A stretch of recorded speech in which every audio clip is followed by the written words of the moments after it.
ક્યારે પણ દોઢા ન થાવ. સમજે ને, ઘણા માણસો એ ગામની અંદર આવા બધા દોઢા જ થતો, બધી વાતમાં એમ નાનકડી વાત હોય ને તોય આખા ગામનો ઉપાધિ કરીને ઓયાની વાત ઓયા કરે ત્યાં કરે, બધી જગ્યાએ પોતાની ડાકલી હાકે. એમાં કેટલાના ઉપર એ મિથ્યા કલંક નાખે એ બધાનો દોષ લાગે છે. દેવાનંદ સ્વામી અદ્ભુત ટકોર કરી છે કે ભગવાને મનુષ્યનો જન્મ આપ્યો છે તો ડાયા થઈને રહેવું, પણ દોઢ ડાયા થવું નહીં. ડાપણ બહુ કરવા જાય ને એની અંદર આપણે દુઃખ પામીએ છીએ. અરે દુનિયામાં ડાયો ડાપણમાં દુઃખ પામ્યો, દુનિયામાં ડાયો ડાપણમાં દુઃખ પામ્યો. ચોરે ચોટે જૂઠું બોલ્યો, ચોરે ચોટે જૂઠું બોલ્યો, નાહક નિર્વલોયો રે, નાહક નિર્વલોયો. દુનિયામાં ડાયો, ઓહો દુનિયામાં ડાયો ડાપણમાં દુઃખ પામ્યો, દુનિયામાં ડાયો ડાપણમાં દુઃખ પામ્યો. બહુ ડાયા થવા જાય ને ઈ ક્યારેક ને ક્યારેક આવી ભૂલ કરી બેસે અને એનો જ એ ડાપણ એને ક્યારેક દુઃખ ભોગવવું પડે છે. ચોરે ને ચૌટે, ખબર ને, ગામમાં એ નવરી બજાર આવી બેઠી જ હોય બધી જગ્યાએ. હા, ગામડે ગામડે હોય બધા એમ, કઈ કામ ધંધો ન હોય એટલે પછી બસ આખા ગામની ઉપાધિને વાતું જ કર્યા કરે. તો એને કારણે એ બહુ દુઃખી થાય છે. માટે આપણે એવો ધંધો ક્યારે કરવો નહીં. શેનો ધંધો હે? નરકમાં જવાનો, દુઃખી થવાનો. એટલે ભગવાન શ્રી હરિ સાવધાન કરે, ક્યારેય પણ કોઈ પણ વ્યક્તિ પર આપણે મિથ્યા કલંકનું આરોપણ ન કરવું. એટલે ઘણી વખત કોઈના વિશે નબળી વાત આવે ને, નબળી વાત, તોય પણ આપણે ક્યારેય વાત આગળ ન વધારવી જોઈએ. કારણ કે આપણને ખબર નથી કે એ વ્યક્તિની નબળી વાત ખરેખર સાચી છે કે ખોટી છે.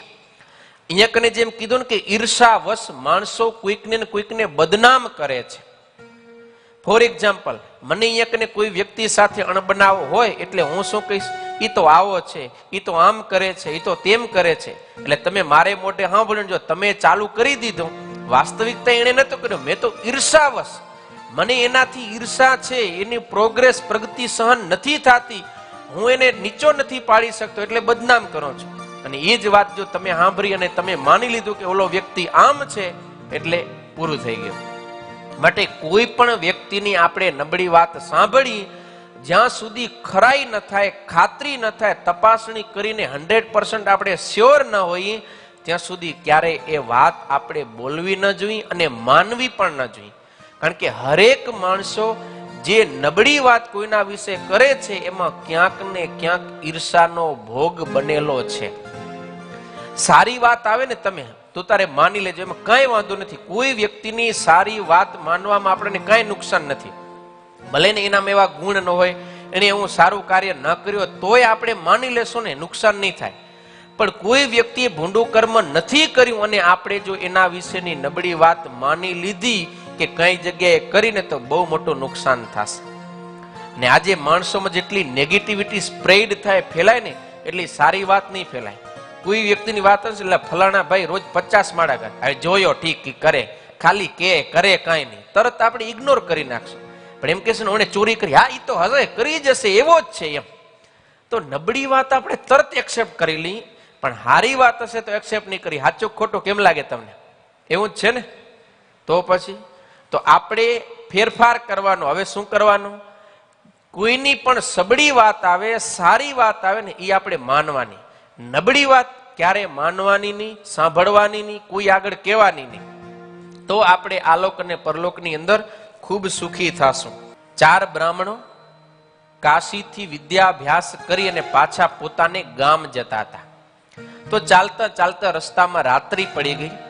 એક નગર આવ્યું. એ નગરની અંદર ધર્મશાળા હતી. તો ધર્મશાળાની અંદર એ રાત રોકાયા છે.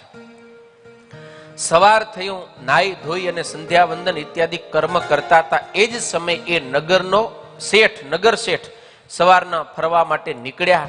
એણે જોયું તો ધર્મશાળાની અંદર 4 ભૂદેવ પવિત્ર સંધ્યા વંદન કરતા હતા. નગર શેઠને ભાવ થયો અને એમણે પૂછા કરી કે ભૂદેવો કઈ આજે થાળ પાણીની જમવાની વ્યવસ્થા થઈ? તો કે ના, હજી સુધી તો કઈ વ્યવસ્થા નથી થઈ. એટલે શેઠે કીધું તમે ચિંતા ન કરો, તમે સંધ્યા વંદન પ્રેમથી કરો અને આજે મારા પેઢીમાંથી એટલે અમારી ઘરેથી તમારા માટે રસોઈ આવશે. ભૂદેવો કે કાંઈ વાંધો નહીં. બપોરનો સમય થયો છે. આ બાજુ નગર શેઠે સરસ દૂધપાક પૂરીની રસોઈ તૈયારી કરાવ્યો અને બપોરનો સમય થયો એટલે પોતાના જે સેવકો હતા, નોકરો, એને કીધું કે આ દૂધપાક અને પૂરી તમે ધર્મશાળામાં પવિત્ર ભૂદેવોને આપી આવો. એટલે નોકર બધાએ પોતાના માથા ઉપર દૂધપાક અને પૂરીના તપેલા અને ત્રાસ લઈ અને નીકળ્યા છે. દૂધપાક ઉપર કપડું ઢાંકેલું છે. નોકર આમ ચાલ્યો જાય છે, પોતાની ધૂનમાં જ માથે તપેલું ઉપાડેલું છે ને એવા સમયની અંદર જ અચાનક પવન વાયો. જેવો પવન આવ્યો કે દૂધપાકના તપેલા ઉપર ઢાંકેલું કપડું એ સાઈડમાં થઈ ગયું. એવા જ સમયે આકાશમાં એક સમડી મરેલા સર્પને પોતાની ચાંચમાં લઈ અને ઉડી જતી હતી અને સર્પના મોઢામાંથી ઝેરની લાળ ટપકતી હતી અને એ ઝેર આ દૂધપાકના તપેલામાં પડ્યો. એટલે દૂધપાક આખો કેવો થઈ ગયો? ઝેરવાળો. હવે દૂધપાક લઈ અને નોકર આવ્યો છે ધર્મશાળામાં. સરસ દૂધપાક અને પૂરીના થાળ ભૂદેવોને અર્પણ કર્યા. ભૂદેવોએ ઠાકોરજીને ભોગ લગાવી અને જમ્યા એટલે પછી તરત જ એમનું શરીર લીલું થઈ ગયું અને ત્યાં જ એ બધા દેહ છોડી અને મૃત્યુ પામ્યા. હાહાકાર મચી ગયો. તપાસ કરી કે આપણા ગામની અંદર આવેલા 4 બ્રાહ્મણોનું મૃત્યુ થયું. કઈ રીતે તપાસ કરી તો ખબર પડી કે આ દૂધપાક છે ને ઝેરયુક્ત છે. કેવો છે? ઝેરવાળો છે. પણ એ ખાધું એટલે મૃત્યુ તો નિશ્ચિત હતું, મૃત્યુ થઈ ગયું. એને યમના દૂતો છે એ લેવા માટે આવ્યા છે, લઈ ગયા છે. અને આ બાજુ ચિત્રગુપ્ત છે એ મૂંઝવણમાં મુકાયા કે 4 બ્રાહ્મણોની હત્યા થઈ, 4 બ્રહ્મ હત્યા થઈ. હવે આ બ્રહ્મ હત્યાનું પાપ લખવું કેના માથે? એટલે ચિત્રગુપ્ત યમરાજા પાસે આવ્યા અને કીધું કે મહારાજા બહુ મૂંઝાઉં છું. એટલે યમરાજા કે તમે કેમ મૂંઝાય, શું થયું એમ? અરે આ 4 બ્રાહ્મણોની હત્યા થઈ પણ એનું પાપ કોનામાંથી લખવું એ મને સૂઝતું નથી. તો કે આખો પ્રસંગ કયો? એટલે ચિત્રગુપ્તે આખી માંડીને વાત કરી. પછી 2 ચર્ચા કરે છે, યમના દૂતો અને યમરાજ. એટલે આ ચિત્રગુપ્ત ને યમરાજા કે કોનામાંથી લખશું? નગર શેઠને માથે લખશું? તો કે ના, નગર શેઠે તો ભાવથી બ્રાહ્મણોને જમવા માટે રસોઈ આપી હતી. એને મારી નાખવાનો કે બ્રાહ્મણોનો અમંગળ કરવાનો બિલકુલ પણ કઈ સંકલ્પ કે ભાવ નતો. એટલે નગર શેઠ તો નિર્દોષ છે. તો પછી નોકર એ દૂધપાકને લઈને બ્રાહ્મણો સુધી પહોંચ્યો તો નોકર ઉપર નાખશું? તો કે ના, નોકર તો નોકર છે, તો એનું કામ કરે છે કે શેઠે ઓર્ડર કર્યો એટલે માલ ઈ ધર્મશાળા સુધી પહોંચાડે છે. અને એને પણ ખબર નથી કે ઉપર શું થયું. એ તો શુદ્ધ ભાવથી બ્રાહ્મણો પાસે લઈ આવ્યો છે, માટે નોકર છે એ પણ નિર્દોષ છે. તો પછી કેના ઉપર? સમડી ઉપર આપણે નાખશું આડ? તો કે ના, સમડી તો પોતાનું ખાજ છે, સાપ, એને લઈને ઉડી જાય છે રે. તો સાપ ઉપર નાખશું આ પાપ? તો કે ના, સાપ તો ઓલરેડી મરેલો છે. તો આ 4 બ્રહ્મ હત્યાનું પાપ કોના માથે લખશું? ને એ વખતે યમરાજાએ કીધું કે ચાલો આપણે જઈ, કોકને કોક નંગ મળી રહેશે. શું કીધું? કોઈકને કોઈક નંગ હશે, મળી રહેશે એમ. એટલે યમરાજા અને ચિત્રગુપ્ત બંને ભિક્ષુકના વેશની અંદર એ નગરમાં આવ્યા છે. હવે આ બાજુ તો 4 બ્રાહ્મણોનું મૃત્યુ થયું, થાવાકાર જે હતું એ થઈ ચૂક્યું. એટલે નગર શેઠ ને બધા ગામના માણસો ભેગા થયા. નગર શેઠને પારાવાર દુઃખ થાય છે, પણ હવે કઈ થઈ નથી શકે એમ. એટલે નગર શેઠે પછી એમને સારી રીતે અગ્નિ સંસ્કાર કરવાની બધી વ્યવસ્થા કરી અને 4 બ્રાહ્મણોની અંતિમ યાત્રા એ નગરમાંથી પસાર થાય છે. એવા સમયમાં આ યમરાજા અને ચિત્રગુપ્ત ભિક્ષુકનો વેશ લઈ અને ત્યાં કને આવ્યા અને માણસો બધા ચાલે જતા હતા. એમાં ડાયા ને 1.5 ડાયા ને 2.5 ડાયા ને હળંગ ડાયા ને અખ્તર ડાયા, આવા બધા હોય. તમારા ગામમાં નથી ને? હા, તો એ બધા માણસો એ બધા આગળ પાછળ ફરતા હતા. તો એમાં કોઈક હતો વધારે ડાયો. એને પૂછ્યું કે આ ગામમાં કોઈ ધર્મી છે એમ? એવા ભાવથી કે કોઈ ધાર્મિક માણસ હોય તમને ભિક્ષા આપે એમ. એટલે યમરાજા અને ચિત્રગુપ્તે ભિક્ષુકના વેશમાં પૂછ્યું કે આ ગામમાં કોઈ ધર્મી છે, ધર્મી માણસ?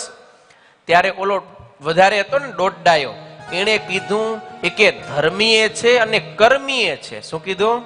એ કે ધર્મીએ છે ને કર્મીએ છે. એટલે આ ભિક્ષુકના વેશમાં લોકોએ પૂછ્યું કર્મી એટલે? તો કે જુઓ નહીં કે આ 4 પવિત્ર બ્રાહ્મણો કાશીથી ભણી અને પાછા ઘરે જાતા હતા, અમારા ગામના નગર શેઠે દૂધપાકમાં ઝેર નાખી અને 4 બ્રાહ્મણોને મારી નાખ્યા. શું કીધું? અમારા ગામના નગર શેઠે દૂધપાકમાં ઝેર નાખી અને 4 બ્રાહ્મણોને મારી નાખ્યા. યમરાજાએ ચિત્રગુપ્તને કીધું લખી નાખો આના માથે. શું કીધું? લખી નાખો આના માથે. કારણ કે નગર શેઠે ઈ પાપ કર્યું નતું, ભૂલ કરી નથી, પણ આણે દોડડાયો થઈ અને ઈ કલંક નગર શેઠને માથે નાખ્યો ને, તો ઈ પાપ નગર શેઠની ઉપર ના આવ્યું, પણ કેના ઉપર આવ્યું? કલંક નાખનાર ઉપર આવ્યો. એટલા માટે એને પછી યમના દૂતો લઈ ગયા ને એ દોષનો જે સજા ઈ એને ભોગવવી પડી.